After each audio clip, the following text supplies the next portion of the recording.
For me, a cinema is like a temple.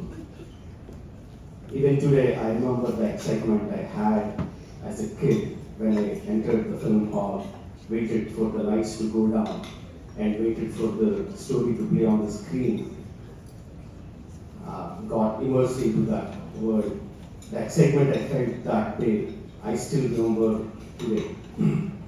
Not just remember, every time I imagine a sequence or a scene or whatever when I write a story, I imagine it on the screen, in the cinema hall, along with the audience.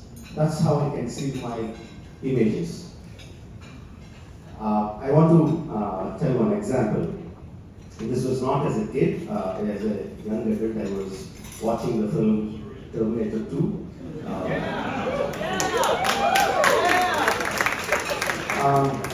In India, we have intervals. Even if it's an English film, even if you guys don't give an interval, the production operator will find an appropriate time, and he will just stop the film and put an interval card. The placement that he chose for Terminator 2 was when T-1000 stops and his cut-off steel claw likes and joins his leg. You all know that comes after a lengthy, fantastic action set piece. So the projector stopped the film and he played the interval card. The lights were on, and I remember the looks on the faces of the audience. It is pure joy of awe. Because you can look at their faces and say what they were thinking, right? It is just like, what in the hell we just witnessed. That is exactly what I want to give to my audiences. That look of pure joy when they watch my films. My heroes, I like them to be larger than life, almost superhuman, but their superhuman abilities comes from a strong emotional, strong human emotion, which drives them to do those particular feats.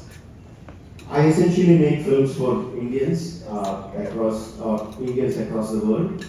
But when I started seeing the same kind of reception in India, I don't know how many of you know how we Indians watch films. It is just incredible. On the first day of the film, you won't see the picture, you won't hear the sound, because there is so much of confidence that is thrown into the air, and the people scream so loudly with joy, you won't hear any sound. Don't ask me why we still see the films, we do. But with RRR, I saw the same kind of reception in the West. Whether it is in New York, whether it's in LA, whether it's in Chicago.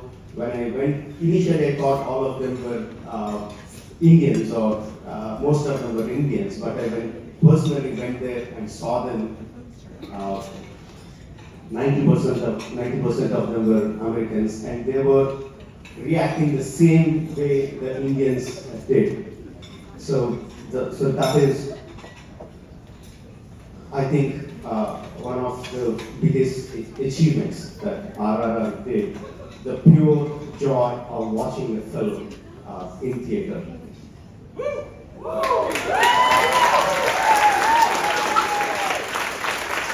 Not very uncommon for us to say our film units are like our family.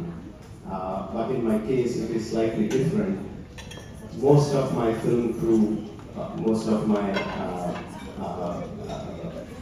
HODs of my films are actually my family. My father is the story writer for most of my films. My elder brother is the music director, music composer for most of all my films. My wife is a costume designer for my films.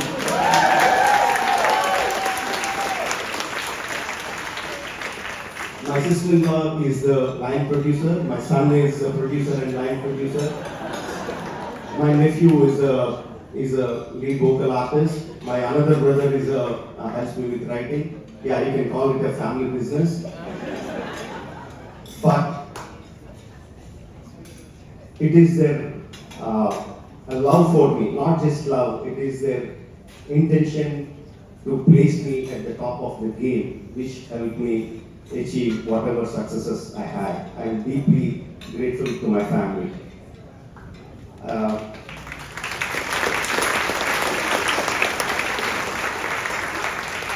The rest of the crew is also like a family too. I rarely change my main DOP or the production designer or the visual effects supervisor. They worked with me for many years, for many films. I take this opportunity to thank all of them. And of course, my actors did an incredible job.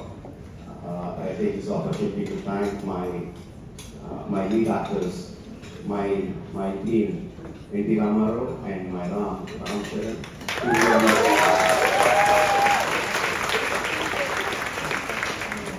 who breathe life into their characters. And of course, how can anyone forget the Natu Natu song?